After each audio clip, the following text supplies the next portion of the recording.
Hey everyone, this is Tim from Your Six Studios. Today in this video, I'm going to show you how to install Windows 11 on maybe an old laptop or even a desktop computer to get it running again. And this is actually rather easy. You just need a USB drive like this, and it has to be formatted to FAT32. Otherwise, it won't work. So let's go on over to my desktop, and I'm going to plug this in right now. And we're going to have to format this to FAT32 unless you have a smaller drive. So this one is 16 gigabytes. This one will work. Otherwise, you're going to have to shrink the volume on here so it's 32 gigabytes or less. Otherwise, it won't show up as FAT32. So let's plug this in. And I'm just going to use a 64 gigabyte drive just to show you how it's done. So we got our home screen here. Let's go on down to disk management right here. Search and type in disk space management, and it'll be the first option on the top. Create and format hard disk partitions. And this will open up and you'll see a bunch of blue lines and stuff. So let's go to this now. And we're going to have to find our disk or our drive. So here it is right here. And I can already see it. Now you're probably going to have multiple different drives on here depending on your computer setup. So let's scroll on down. So here is my disk 2, my removable drive. It's about 64 gigabytes, 57 gigabytes. And you can see I broke this up at one point in time. So I'm just going to delete my entire volume here. Or I do have the option to shrink it. If you want to go ahead and just shrink this, you're going to have to shrink it by amount that's less than 32 gigabytes here. So, well, it looks like it's 30. What is it? I'll have to shrink it just, well, we can maybe do like 15. But I think we need at least about 10 gigabytes of available space to be able to install uh, our Windows on it. So let's shrink this now. And you can see when I shrink it, there should be more unallocated space. Okay, yeah. So it went over to the right to this unallocated space. So we want unallocated space, and then we can format that if it's under 32 gigabytes to FAT32. So I'm just going to delete the left volume. Another way that you can do too is when you delete it, it's all going to be one volume now, and it's all unallocated. I'm going to go to new simple volume if you delete both sides. And then I'm going to go to the size, and I'm going to do maybe like 30 gigabytes. So it would be 30 plus 3 zeros. Go to next. And you can see when we go to this option file system now, we have the option for FAT32. That's what we want. Good. And then go to finish under here. And then we could leave the other side. In the future, you're going to have to do what I did before once you get everything set up. Just delete the left volume and then unallocated and then assign a drive letter to it, but use all the space. So after you get done setting up your computer. So once we have this set up, and you might get a bunch of pop-ups that says format and stuff, just ignore that. We can go to google.com or something like that. Just open up a web browser. So let me open up a web browser here. And then go to google.com. Install Windows 11. We can go to the first link here where it says install, download Windows 11.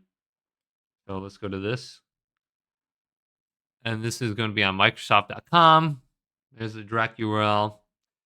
And we're going to have all these different download links. We want to create a Windows 11 installation media. And we can go to download. This is going to download. So this is called Media Creation Tool. I got like 5 of them already downloaded, so I don't need to download this one. So we can just go to this and we can save it. Then when it gets done downloading, we can open it up. So we can go to show in folder. And we can select this now, Media Creation Tool. Select it and go to yes if that pops up. Then we can close this and we should get something popping up on our other screen. It says getting things ready. So we can go through this process now. I can go on down to accept. And then we're just going to wait for this to load. And once we get this onto a USB, it'll be easy.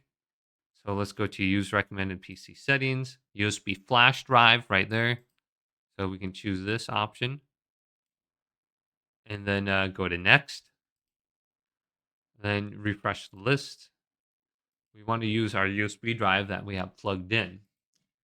So if it's not showing up, we want to do something else. The files on your USB drive will be deleted. So actually, we might have to, if this is popping up, we have to assign a new drive letter to it. Or I mean, we have to format it. So let's go back to disk management and create this. So you might run into this issue uh, yourself. So let's go back to disk management and scroll on down and locate our drive. So this drive right here is FAT32. We need to format it again.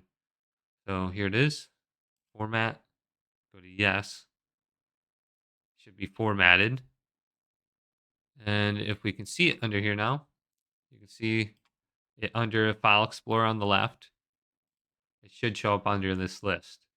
So we can go to refresh. Here it is, new volume. You can name it if you want. Go to next. Getting things ready. So that's fixed. And then we're going to progress here. And I mean, this is pretty much going to be done. And then we can put this into our PC. And the last thing we need to do is once this is done, we need to start our computer into the BIOS menu so we can actually boot off of one of these USB drives. Otherwise, it's just going to keep restarting our computer. Now, I believe this might be different.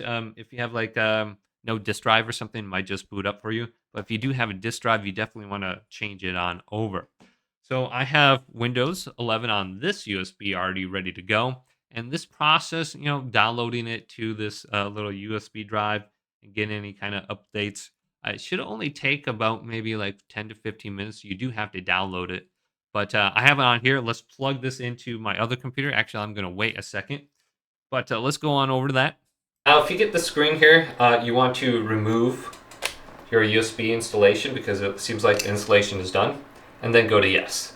If you leave it plugged in, you're just going to keep opening up the Windows installation and it won't restart your computer. So here's the name of my computer. It looks like an MSI logo or something like that. So it's going to restart now, and we might be at this loading screen for a little bit, and we'll just have to wait. Okay, so now we're at this screen where we're getting started here. Let's go to United States, go to yes if you're in that region or country. And then the keyboard input, let's go to US for me. And then do you want to add a second keyboard? We can skip. And then let's connect to the internet. So we can connect right now, and there's no option to skip. So unfortunately, you have to type this all in right now. And then we're going to probably have a couple minutes of updates and downloads. So I just typed that in. Hopefully it's correct. Just look at the different Wi-Fi's that you're connecting to. I usually connect to my bottom here because this one doesn't connect ever for some reason. So let's go down to my other one, Scump. And then we can go to next, press enter. And when we connect, we should have the option to go to next, checking for updates. And this could take a while right here. All right, now it restarted a few times and it says, let's name the device. Or you can do that if you want, otherwise there is an option to skip for now. And then I'll just go to that option and we'll probably be asked if we want to get Game Pass or something like that, or Windows 365. We can decline that and check it out later if we want. So it's checking for more updates, and this could take a while. Once again, maybe a couple minutes, and you'll hear your computer spin up a little bit. The fans will kick in. All right, now we have to sign in to our Microsoft account, which can be a little bit problematic. So you can type in your email address. You can go to the sign in options. And if you go forward here and you can't do the lock or whatever, you do have the option to sign in with your password. So let's type this in. Okay, now it's asking me to create a PIN right now. So I can go ahead and just create a PIN. And if you got stuck on the whole like sign in to Microsoft thing, if you go to next after you type in your email address, and then you go to cancel on the bottom, it'll give you the option to sign in with your password. Otherwise, it's going to say you need to sign in like with a USB or something like that. That's kind of annoying. So type in your PIN for your computer, whatever it may be, and then you can decide the permissions right here if you want them to look at your data or something like that. Or I think there's one more, personalized ads or something like that on the bottom. I don't really need that. Let's go to accept. And we're just about there, almost done. So just a few more pages here, and then this one might take a while depending on how long recently you backed up your computer. So it's backing up from my gaming PC, it looks like, and it says it's going to restore my folders, apps, settings, and credentials. It doesn't look like there was really any way to skip this at all, so I guess I'll just back everything up. Okay, let's go to a custom experience here, I guess. If you want to select something, you can, or you can go to skip. I'm just going to choose gaming and go to accept.